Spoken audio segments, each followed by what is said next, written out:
안녕하세요. 재경관리사 7번째 시간이고 유형자산 할 차례입니다. 우리 유형자산은요, 다른 단원에 비해서 시험이 많이 출제되는 거예요. 보통 여기에 24단원까지 있는데 총 40문제가 출제되니까 한 단원에 한 문제 나오는 단원이 있고요. 두 문제 나오는 단원이 있는데 이 유형자산은 보통 두 문제에서 세 문제 정도가 출제되기 때문에 좀 깁니다.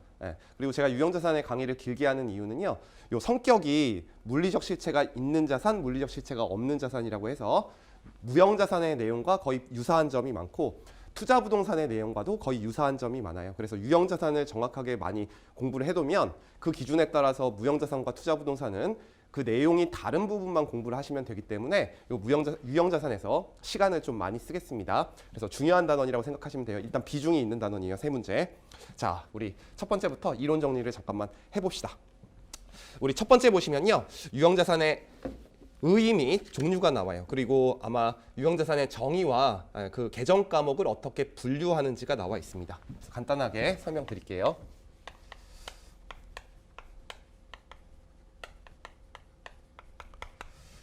자, 첫 번째 유형자산의 정의가 나와 있습니다.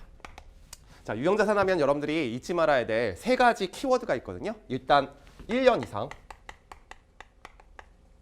영업활동에 사용할 목적으로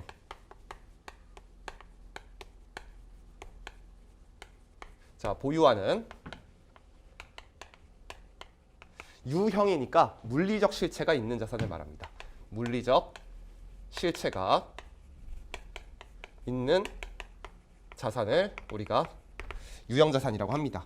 그럼 이 유형자산과 관련해서 세 가지 키워드가 있는데요. 첫 번째는 1년 이상 사용할 목적인 것만 유형자산을 잡습니다. 우리 자산은 미래의 경제적 효익이 있을 때 자산 잡는다고 그랬죠. 그래서 자산은 언젠가 비용 처리됩니다. 근데 우리가 1년에 한 번 재무제표를 만들기 때문에 이걸 6개월 사용한다 그러면 지금 당장 비용 처리하는 것과 6개월 후에 감가상각비 비용 처리하는 것에 재무제표에 미치는 영향이 똑같아요. 그래서 1년 이하로 사용하는 것은 그냥 보통 소모품비로 그냥 단기 비용 처리합니다. 그래서 1년 이상이라는 말이 들어가 있고요. 그리고 우리 자산은 그 보유 목적에 따라서 기말에 보유하고 있을 때 측정해야 된다 그랬죠.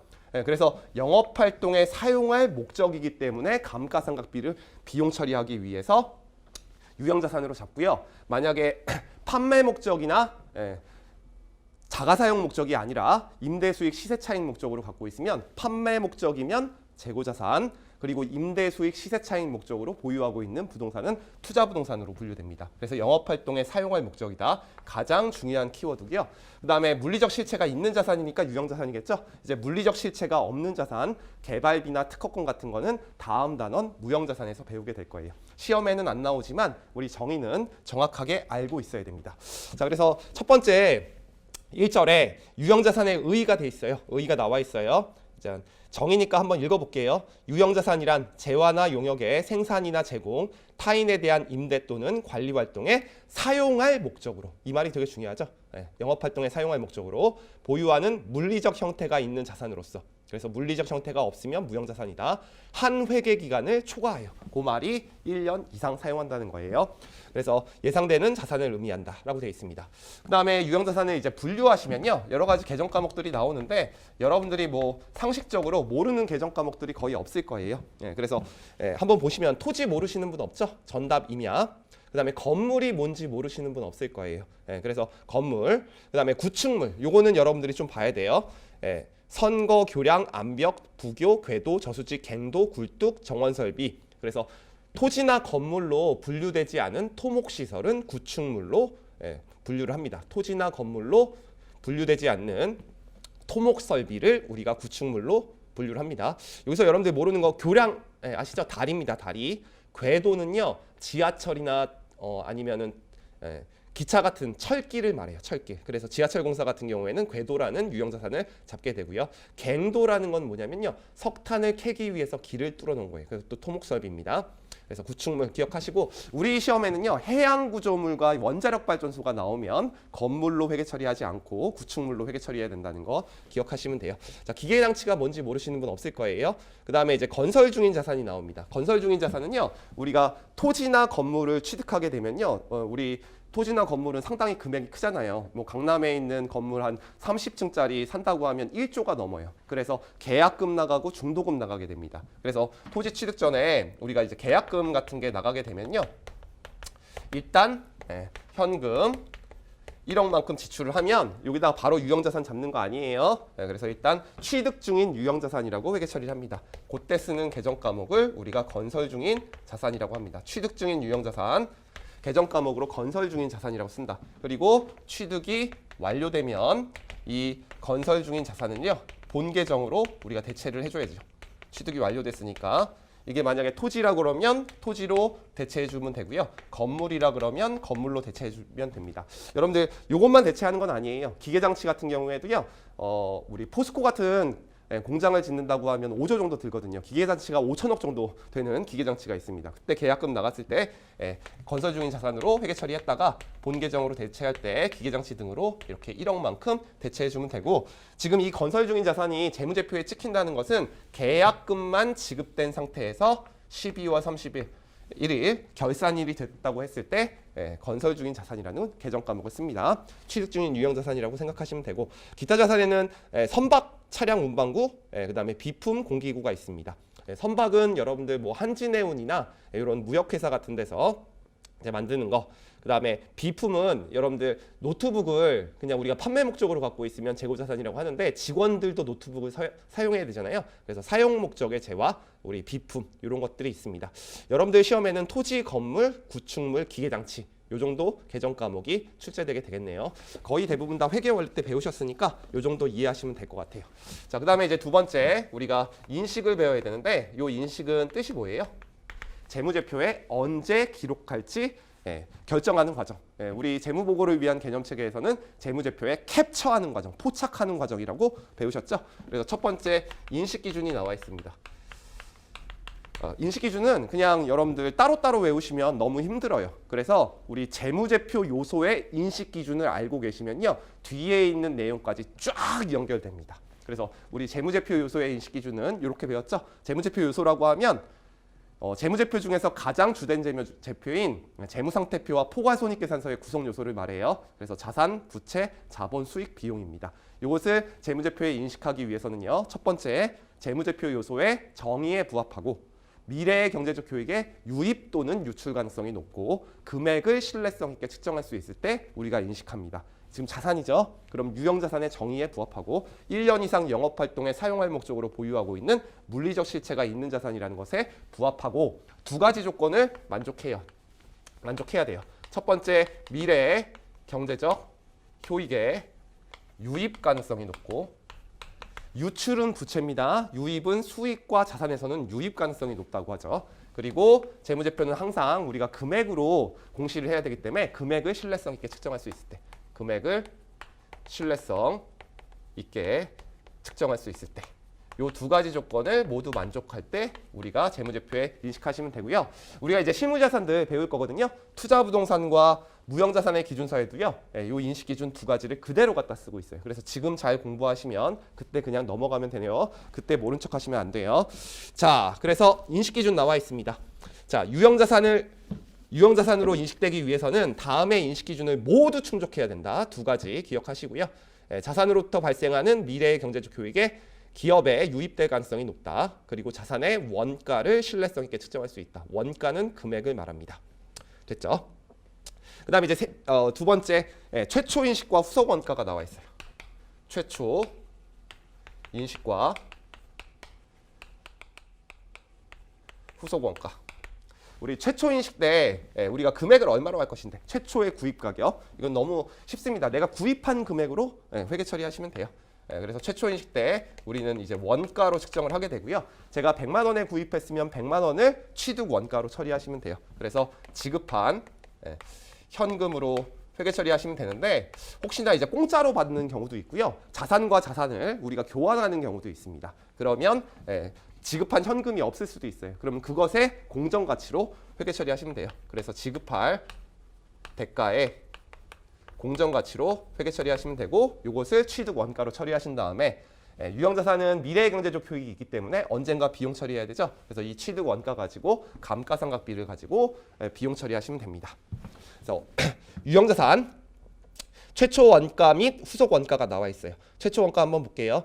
유형자산은 인식 시점에 원가로 측정하며, 그래서 원가에다 동그라미 쳐놓고요.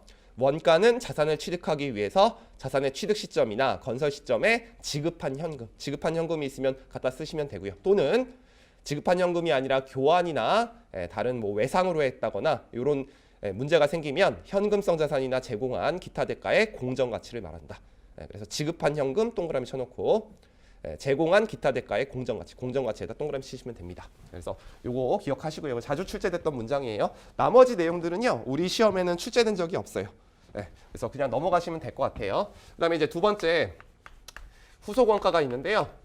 요거는 우리 시험과는 무관합니다. 그래서 여러분들 이렇게 표시해도 돼요. 출제 가능성이 낮은 부분입니다. 후속 원가는. 하지만 여러분들이 공부를 하시기 위해서 좀 기억하실 게 있기 때문에 제가 이제 간단하게 설명드릴 게 있어요. 그게 뭐냐면 지금 후속 원가는 뭘 배우는 거냐면 제가 기계장치를 하나 취득했어요. 그래서 기계장치를 하나 취득했는데 5년 사용할 수 있다고 엔지니어가 나한테 알려준 거예요. 그러면 5년 정도 사용을 하고 제가 100억만큼 투자를 해서 기계장치를 취득했습니다. 자, 우리 회계원리 배우셨으니까 정액법이 뭔지는 아시죠? 그래서 내용연수 종료 시점에 잔존가치 구해봤더니 0이고요. 그 다음에 감가상각 방법은 정액법을 채택을 했다면 매년 말 20억씩 감가상각비를 통해서 비용 처리하면 되는데, 지금 후속원가는 뭘 배우는 거냐면 요걸 배우는 거예요. 이 시점에 이 기계장치를 사용하다 보면 100억짜리니까 고장이 날 수 있잖아요. 그러면 수선비가 됩니다. 수선비. 그래서 수선비가 기계장치가 100억짜리면요, 부품 하나가 10억짜리가 나올 수가 있어요. 그럼 이 10억을 지출했는데 이것을 우리가 자산으로 처리할지 아니면 비용 처리할지, 요걸 배우는 것을 후속원가라고 그래요. 최초 인식 이후에 수선비가 발생했을 때 이걸 자산으로 처리할지 비용 처리할지. 그럼 여러분들 한번 생각해 보세요. 이거 자산으로 처리해야 될까요? 비용 처리해야 될까요? 딱 10초만 생각해 보겠습니다. 자, 결론은 뭐냐면 제가 질문하면 답이 없어요. 자산으로 처리할 수도 있고 비용 처리할 수도 있습니다. 그래서 우리 기준은 뭐라고 되어 있냐면 이 후속원가는 최초 인식과 동일하게 판단한다. 요 문장밖에 없어요. 그럼 최초 인식과 동일하게 판단한다는 것은 요 인식 기준 갖다가 우리가 판단을 한다는 거예요. 미래의 경제적 효익의 유익 가능성이 높고 금액을 신뢰성 있게 측정할 수 있는 미래를 위한 지출이면 자산 처리하고요. 그렇지 않으면 비용 처리한다는 겁니다. 그래서 우리가 자산으로 처리한다는 지출을 우리가 뭐라고 한다면 자본적 지출이라고 해요. 뭐라고 한다고요? 자본적 지출. 이거는 처음에 번역한 사람이요, 캐피털 익스펜디처라는 것을 자본적 지출로 번역했기 때문이에요. 여러분들은 그냥 자산적 지출이라고 생각하셔도 됩니다. 됐어요? 그러면 일단 첫 번째 정의는 뭘까요?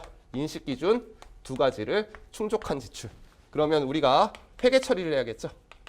회계 처리를 했을 때 우리가 현금이 지출되면 자산으로 처리하기로 했기 때문에 유형자산으로 우리가 회계 처리하시면 돼요. 됐죠? 그 다음에 만약에 인식 기준을 충족하지 못하면 현재를 위한 지출이잖아요. 그 현재를 위한 지출은 비용적 지출이라고 생각하시면 되죠. 근데 이게 외국에서 번역한 학문이기 때문에 이게 레버뉴 익스펜디처라는 것을 번역했습니다. 그래서 비용으로 인식하는 지출을 우리가 관행적으로 수익적 지출이라고 해요. 그러면 이것은 아까 말씀드린 미래를 위한 지출이 아니라 단기를 위한 지출일 때는 인식 기준을 충족하지 못했기 때문에 비용 처리하고, 현금이 지출됐을 때 비용 처리하기로 했으니까 여기다가 비용 계정 과목을 써야 되는데, 그때 제일 많이 쓰는 계정 과목은 수선 유지비라고 합니다. 됐죠? 그래서 여러분들은 자본적 지출이 뜻이 뭐고 수익적 지출이 뜻이 뭔지만 알면 돼요. 재무회계 시험에서는 잘 안 나오거든요, 재경관리사에서. 근데 이게 세법에서 여러분들이 이 용어를 아셔야지 공부를 하실 수 있기 때문에 세무회계에서 제가 설명을 드렸습니다. 자, 볼게요. 자, 후속원가는요, 한 문장은 좀 기억하실 게 있어요. 첫 번째 줄, 일상적인 수선 유지와 관련해서 발생하는 원가는 해당 유형자산의 장부 금액에 포함하여 인식하지 않고 발생 시점에 단기 손익으로 인식한다. 그래서 그냥 기계장치 돌리다 보면요, 나사 하나, 아니면 무슨 볼트 하나, 이런 것들 교체하는 거 있죠? 금액적 중요성이 낮기 때문에 우리 일상적으로 발생하는 것은 그냥 수선 유지비로 해서 수익적 지출로 처리합니다. 그래서 이거 하나만 기억하세요. 일상적인 수선 유지비는 우리가 수익적 지출로 처리한다. 요거는 이제 말 문제로 OX 문제로 한번 출제된 적이 있어요. 자, 그다음에 이제 넘어갈게요. 자, 한 장 넘기시면 박스가 하나 나와 있어요. 그렇죠? 예, 최초 원가, 제공한 대가의 공정가치다. 이거 배운 거죠? 지급한 현금 또는 지급할 때가의 공정가치, 후속 원가, 일상적인 수선 유지, 수익적 지출이라고 하고 단기 비용으로 처리한다. 그리고 일부 대체 원가나 종합 원가 검사 같은 우리 미래를 위한 지출은 자본적 지출로 처리하고 이것은 유형자산의 인식 기준 두 가지, 미래의 경제적 교육에 유익 가능성이 높고 금액을 신뢰성 있게 측정할 수 있다는 기준을 모두 충족할 때 자산으로 인식합니다. 그때 이제 뒤에 비고를 보시면요. 분리 인식하지 않은 경우에도 대체되는 부분을 제거한다. 이렇게 되어 있는데요. 여러분들이 뭘 아셔야 되냐면 이제 종합검사 원가라는 것을 배워야 되는데 우리 어떤 공장들이요. 장치 산업 같은 것들이 있어요. 철강 산업이나 화학 공장 같은 경우에는요. 1월 1일부터 12월 31일까지요. 하루도 안 쉬고 24시간 공장이 돌아가요. 그러면 3년 동안 계속 공장이 돌아가는 거죠. 그러다가 이제 고장 나면 어떻게 해요? 큰일 나죠. 그래서 보통 어떻게 하냐면 3년 동안 계속 공장을 돌리다가 한 6개월만큼 공장을 그냥 쉬어. 그러면서 혹시 고장 난 거 있는지 검사를 해요. 그래서 그 검사에서 뭔가 불량이 되면 6개월 동안 계속 수리만 합니다. 그리고 또 3년 돌려요. 이걸 셧다운이라고 하거든요. 그러면 우리가 공장을 계속 돌리고 있으면 거기에 기계장치나 공장 관련된 여러 가지 비용들이 들 거 아니에요. 3년마다 한 번씩. 그러면 이때 공장이라는 또는 건물이라는 유형자산이 있고요. 여기 종합검사 원가라는 게 있습니다.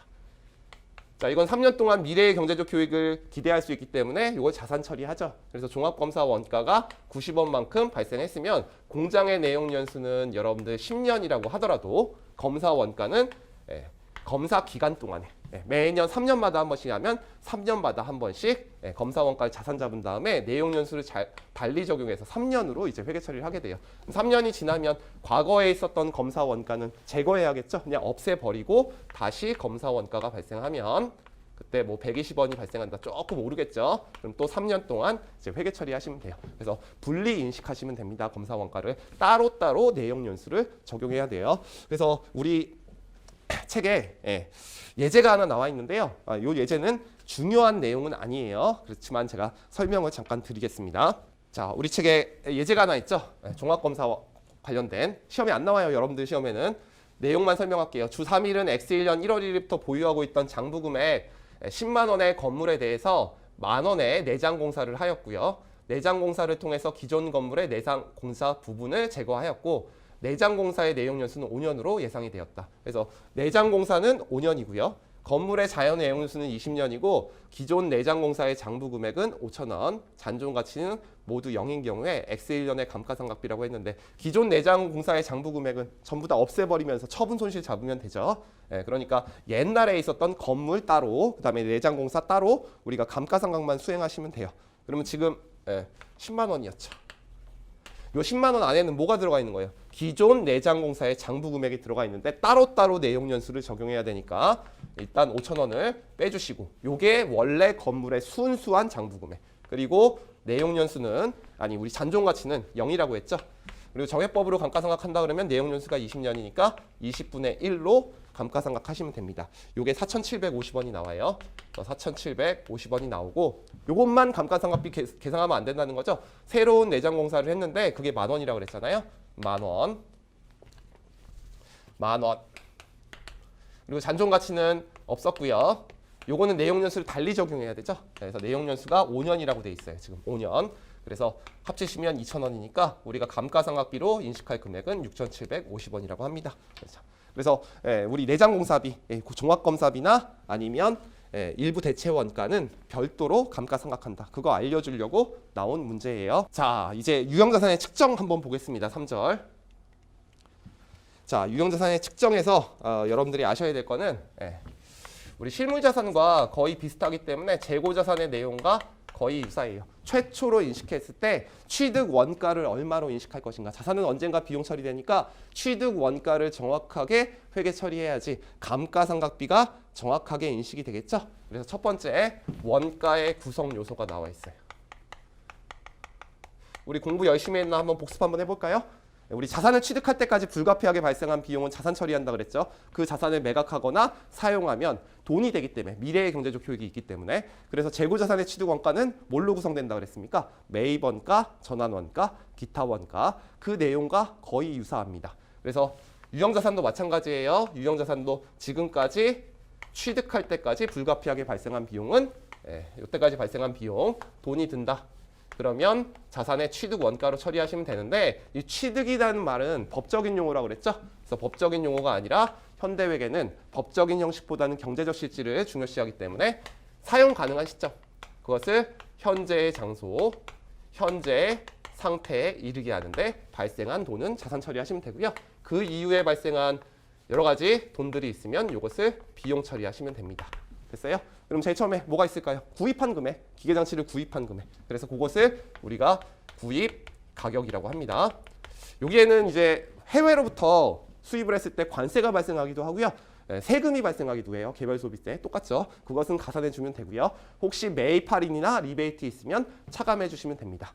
그 다음에 두 번째, 자산을 취득할 때까지 불가피하게 발생한 취득 관련 원가들이 있어요. 이때까지 발생한 거. 그래서 그것을 우리가 뭐라고 하냐면 준비 관련 원가.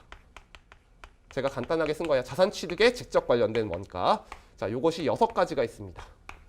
이건 외울 수는 없어요. 그래서 자산을 취득할 때까지 불가피하게 발생한 건지를 여러분들이 판단하시면 돼요. 그래서 뭐 기계장치는 설치하는 데 시간이 많이 걸리거든요. 3개월, 4개월 걸려요. 설치 원가 아니면 매입 운임 이런 같은 거 더해 주시면 됩니다. 그 다음에 자산을 취득할 때까지 불가피하게 발생한 비용은 아니지만 환경 오염 때문에 복구 원가가 발생할 수 있어요. 요거는 자산을 취득할 때까지 불가피하게 발생한 원가는 아닌데 수익 비용 대응의 원칙 때문에 예외적으로 인정한 거예요. 그래서 요거는 제가 뒤에 계산 문제를 푸는 방법이 있기 때문에 그때 따로 설명을 할 거예요. 지금 설명하면 시간이 많이 걸리니까. 자, 볼게요. 자, 원가의 구성 요소. 박스 바로 위를 보겠습니다. 3절에 유형자산의 원가는 다음과 같은 항목으로 구성된다. 1번 구입 가격입니다. 관세, 환급 불가능한 취득 관련 세금을 가산하고 매입, 할인, 리베이트를 차감한 구입 가격. 구입 가격이라고 나와 있죠. 내용은 뭐랑 거의 비슷합니까? 재고자산의 매입 원가랑 거의 유사합니다.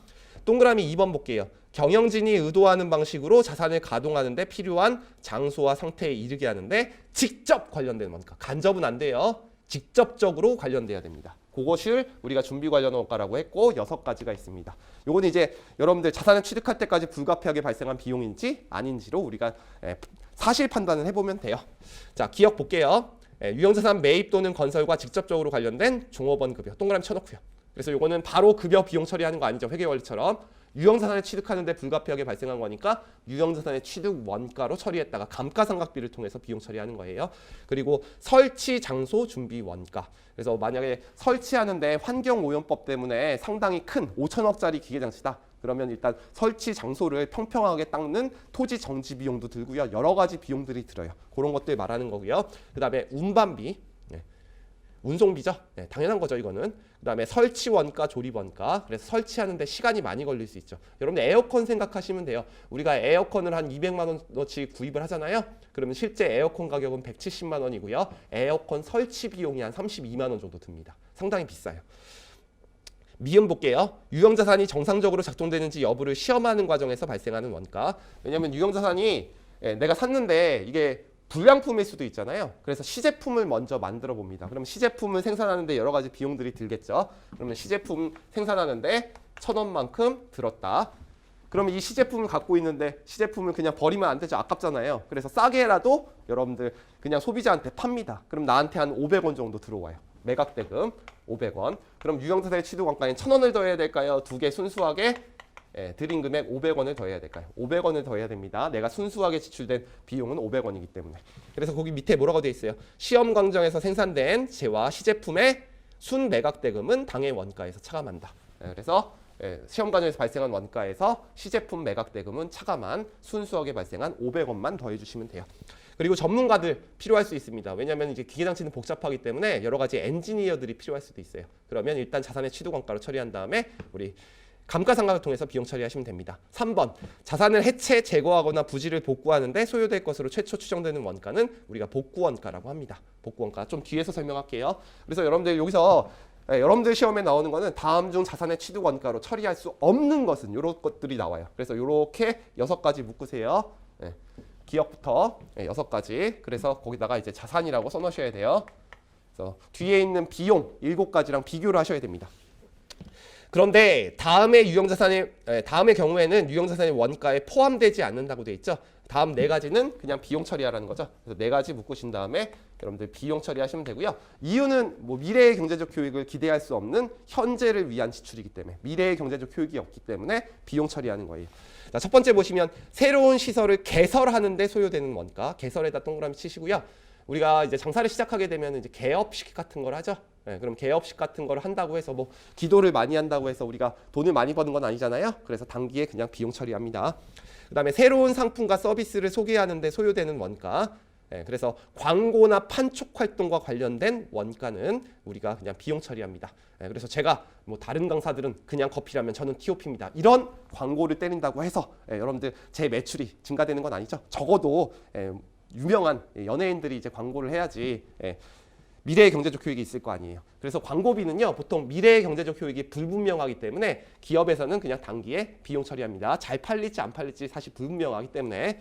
자, 그다음에 새로운 지역에서 또는 새로운 고객층을 대상으로 영업하는 데 소요되는 원가. 그래서 직원 교육 훈련비가 있는데 직원들은 자산의 정리 중에서 통제를 하지 못하는 비용이에요. 그래서 직원 교육 훈련비는 자산 처리해서 뭐 선급 비용으로 처리해서 감가상각을 통해서 비용 처리하지 않습니다.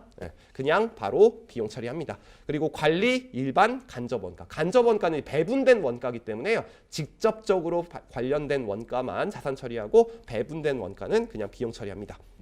그 다음에 그 밑에 볼게요. 그래서 그 네 가지 비용이라는 거 생각하신 다음에 다음 중 비용 처리해야 되는 것은, 그러면 요 자산 처리되는 거 세 가지는 답이 아니고 이쪽에 있는 게 답이에요.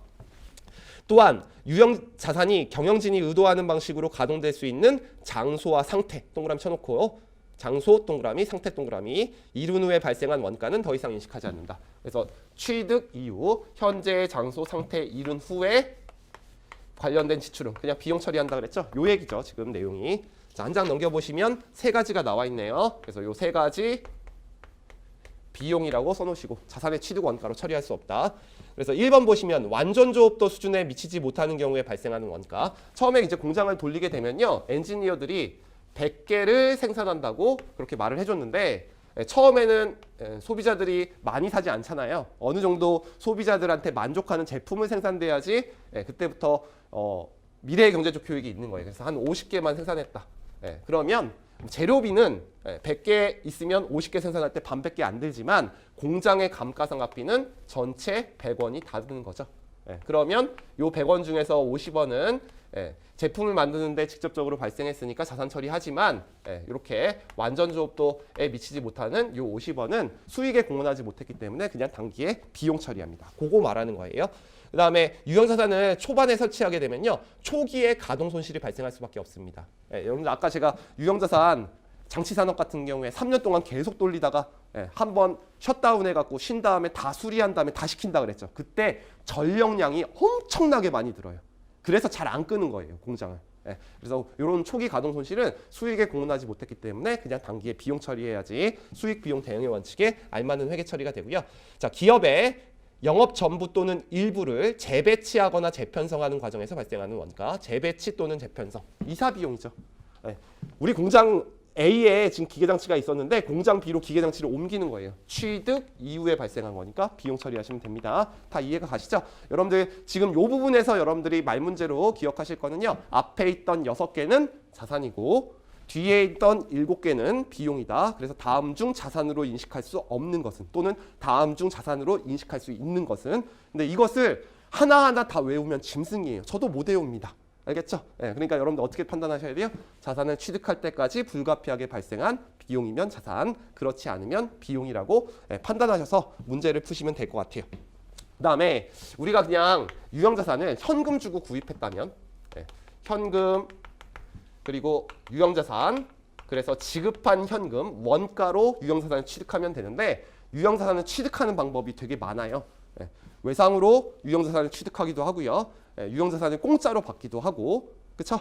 그런 유형별로, 취득 원가의 유형별로 취득 원가가 얼마가 되느냐? 유형별 취득 원가가 있어요. 이쪽에서는 이제 몇 문제, 계산 문제가 출제되니까요. 제가 중요하다고 생각하는 세 가지 부분, 그 세 가지 부분은 쭉 기억하셔야 돼요. 여러분들이 문제 풀 때. 자, 첫 번째는 토지를 구입했을 때 취득 원가는 얼마인가? 그러면 이것도 마찬가지예요. 이걸로 판단하시면 돼요. 토지를 취득할 때까지 불가피하게 발생한 비용은 자산 처리하시고요. 토지 취득 이후에 발생한 비용은 비용 처리하시면 됩니다.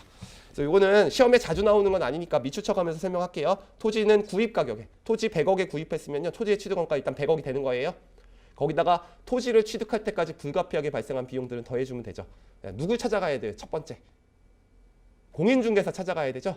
부동산에 찾아가야 됩니다. 그래서 중개수수료 들죠. 이건 토지를 취득하기 위해서 불가피하게 발생한 비용이니까 자산 처리하시면 돼요. 밑줄 쳐놓으면 되고요. 그리고 토지를 취득하면요. 지방정부에서 취득세를 띄어갑니다. 그럼 토지를 취득하기 위해서 불가피하게 발생한 세금이 맞죠. 그리고 등록세도 떼가요. 그래서 토지 취득세 등록세. 취득할 때 발생한 거니까 더해 주시면 되고요. 여러 가지 이제 법률 비용들이 들게 돼요. 왜냐하면 등기를 하게 되면 이제 법무사를 찾아가게 되죠. 변호사나 법무사. 그래서 법률 비용들 취득 부대 원가를 가산한 금액이다. 그래서 여기 나와 있는 구입 가격, 중개수수료, 취득세, 등록세, 법률 비용은 취득 원가로 합쳐서 처리하시면 돼요. 근데 조심하실 거는 요 재산세는 그냥 단기 비용 처리하셔야 됩니다. 취득세는 취득할 때까지 불가피하게 취득 시점에 내는 세금이고요. 우리가 이제 토지를 갖고 있거나 건물을 갖고 있으면요. 매년 6월 말 기준으로요. 여러분들이 매년 그 토지의 시가를 구하신 다음에 거기에 일부분을 재산세로 내셔야 돼요. 재산세는 취득 이후에 발생한 거죠. 매년 납부하는 거예요. 취득 재산세랑 종합부동산세. 여기는 이제 재산세만 나와 있습니다. 재산세는 비용이라는 거 생각하시면 돼요. 자, 그 밑에 가보겠습니다. 여러분들 시험에 가끔 나오는 건데 한 패러그래프 내려가시면요. 토지를 취득 목적으로 사용하기 위해서 발생한 구획 정리 비용 그리고 하수 종말 처리장 분담금도 원가에 포함한다. 이제 우리 토지를 짓기 위해서는 이제 건물을 만들어야 되니까요. 토지를 이렇게 건물 4개를 지으려면 구획을 정리해야 돼. 그럼 토지를 사용하기 위해서 불가피하게 발생한 거니까 자산 처리하시면 되죠. 그리고 여기에 다 물을 공급해야 되기 때문에 하수도 같은 것을 새로 만들어야 됩니다. 그러면 국가에서 부담금이라고 해서 돈을 또 뜯어가요. 그래서 하수 종말 처리장 분담금도 원가에 포함됩니다. 이게 중요한 게 아니라요. 그 밑에 게 중요해요. 또한 별표 쳐놓고요. 그 문장에다가 내용 연수가 영구적인 배수 공사비 또는 조경 공사 비용. 그래서 지금 나오는 거는 배수 공사비와 조경 공사비. 이것을 토지로 처리할 것인가 말 것인가 그게 나와 있는 거예요. 국가 지방자치단체가 유지 관리하는 진입도로 포장공사비, 상하수도 공사비. 그래서 포장 공사비, 그다음에 상하수도 공사비. 이런 것들을 우리가 토지로 처리할 것인가 아니면 구축물로 처리할 것인가. 그래서 이런 것들은 토지의 원가로 포함한다고 되어 있어요. 무슨 말인지 아시겠어요? 네. 그래서 토지로 처리하는 거. 첫 번째가 뭐냐면 토지는 감가상각 안 하죠. 왜 감가상각 안 하는 거죠? 내용 연수가 영구적이기 때문에 영원히 사용할 수 있기 때문에. 그래서 만약에 이 배수공사비, 조경공사비, 포장공사비, 상하수도 공사비가 발생을 했는데 이것이 내용 연수가 영구적이다. 영원히 쓸 수 있다. 자, 그러면 우리가 토지로 회계 처리하시면 돼요. 됐죠? 그 다음에 이것들을 이제 나중에 고장이 나면 유지 관리를 해야 될 거 아니에요. 유지 관리비. 그래서 이 유지 관리를 기업이 한다면 3년마다 4년마다 계속 유지 관리를 해야 되니까 이것은 유형자산 중에서 토지로 분류할 수 없죠. 그러니까 누가 대신해 줘야 되는 거야? 국가나 지방자치단체가 지자체가 이것을 유지 관리해 준다면 영원히 쓰는 거랑 똑같죠. 그랬을 때는 토지로 회계 처리하시면 돼요. 근데 만약에 이런 지출들이 발생했는데 내용 연수가 영구적이 아니다. 그러면 구축물로 처리하셔야겠죠. 왜냐하면 감가상각을 해야 되니까. 그리고 유지 관리를 국가가 해주면 영원히 쓸 수 있는 건데 기업이 자체적으로 3년마다 한 번씩 해야 돼요. 그럼 내용 연수가 있는 거니까 이것은 구축물로 처리하시면 됩니다. 그래서 요거는 여러분들 좀 알고 계셔야지 뒤에 있는 문제 중에서 한두 문제를 풀 수 있어요. 그래서 볼게요. 또한 내용 연수가 영구적인, 거기다 밑줄 치면 되죠. 영구적인. 그리고 배수공사비, 조경공사비, 그리고 지방자치단체가 유지관리, 지방자치단체가 유지관리, 진입도로 포장공사비, 상하수도 공사비. 그래서 토지의 원가다. 토지에다 동그라미 쳐놓고. 그다음에 내용 연수가 영구적이지 않거나 기업이 유지관리. 기업 동그라미, 내용 요소가 영구적이 않거나 동그라미, 그러면 토지가 아닌 구축물 과목으로 인식하고 감가상각한다. 요 얘기 나와 있는 거죠? 요거 이해하시면 됩니다. 그 다음에 우리가 여러분들 아파트 한번 구입해 보셨나요? 아직 여러분들이 수험생이기 때문에 아파트를 구입해 본지 않으셨겠지만 아파트를 구입하면 우리가 딸린 부수토지를 같이 살 수 있거든요. 그래서 토지하고 건물을 같이 샀을 때 일괄 구입했을 때 취득원가를 어떻게 배분할 건데 이렇게만 생각하시면 돼요. 우리가 토지하고 건물을 샀는데 둘 다 사용할 거예요. 토지와 건물을 모두 사용. 근데 이제 토지의 공정가치를 구해봤더니 토지의 공정가치가 6억이고요. 건물의 공정가치가 4억이라는 거예요. 그러면 10억에 샀으면 토지의 취득원가는 6억, 건물의 취득원가는 4억으로 처리하면 되는데 이제 일괄로 구입하다 보니까 혹시나 싸게 산 거예요. 8억만큼. 그러면 이 8억을 토지에다 6억을 보내고 건물에다 2억을 보낼 것인가? 건물에다 4억을 보내고 토지에다 4억을 보낼 것인가? 아니면 상대적 공정가치 비율로 배분할 것인가? 6대 4로 배분할 것인가? 뭐가 합리적이에요? 당연히 상대적 공정가치 비율이 합리적인 거죠. 그래서 상대적 공정가치 비율로 취득원가를 배분해 주시면 됩니다. 그래서 68에 48 토지의 취득원가는 4.8억, 84, 32 건물의 취득원가는 3.2억으로 회계 처리하시면 돼요. 근데 이럴 수 있어요. 건물이 되게 노후된 건물인데요. 토지하고 같이 사요. 그 다음에 건물을 뿌개고 새로운 건물을 짓기 위해서 토지하고 건물을 취득하는 경우가 있습니다. 이건 모두 사용하기 위한 거고. 그래서 여러분들이 토지만 사용하기 위해서 취득한 경우. 그러면 건물의 취득원가는요. 토지를 취득하기 위해서 불가피하게 발생한 거죠. 건물 뿌갤 거니까. 그래서 모두 토지 원가로 처리하시면 돼요. 모두 토지 원가. 그렇지만 이 건물을 뿌개다 보면요. 거기 시멘트 구조가 있고요. 철근 콘크리트 구조가 있기 때문에 그것을 외부로 매각할 수 있습니다. 그래서 철거 비용이 들고 이거는 토지를 취득하기 위해서 불가피하게 발생한 건데 그걸 매각하게 되면 현금이 들어와요. 그러니까 10억이 지출된 다음에 내가 받을 수 있는 금액이 매각하면 5억만큼 발생해요. 그러면 순수하게 지출된 비용 5억만 취득원가에 처리해야 돼요. 그래서 순철거 비용을 더해 주시면 돼요. 이렇게 회계 처리하시면 됩니다. 자, 그래서 볼게요. 그 밑에 박스만 봐도 되겠네요. 토지하고 건물을 일괄 구입할 때 모두 사용하게 되면 공정가치 비율로 안분한다. 그리고 토지만 사용하면 일괄 구입 가격 모두 토지 원가가 되죠. 그다음에 철거 비용 포함하고 폐자재 처분 수입 차감한다고 돼 있죠. 그걸 순철거 비용으로 제가 필기해 드린 거고. 자, 항상 기억하실 거. 여기서 건물의 취득 원가는 항상 빵이 됩니다. 그렇죠? 건물은 사용하기 위한 제품이 아니니까. 자, 우리 그 다음 페이지 보면 예제가 하나 나와 있거든요. 그 예제 하나 풀어 드릴게요. 칠판을 지우고 풀어 드리겠습니다. 자, 예제 한번 보겠습니다. 자, 2001년 1월 1일 주 3일은 토지하고 건물을 일괄하여 1,000만 원의 현금을 지급하고 취득했는데 취득일 현재 토지하고 건물을 감정한 결과 다음과 같다. 공정가치 비율이 나와 있죠.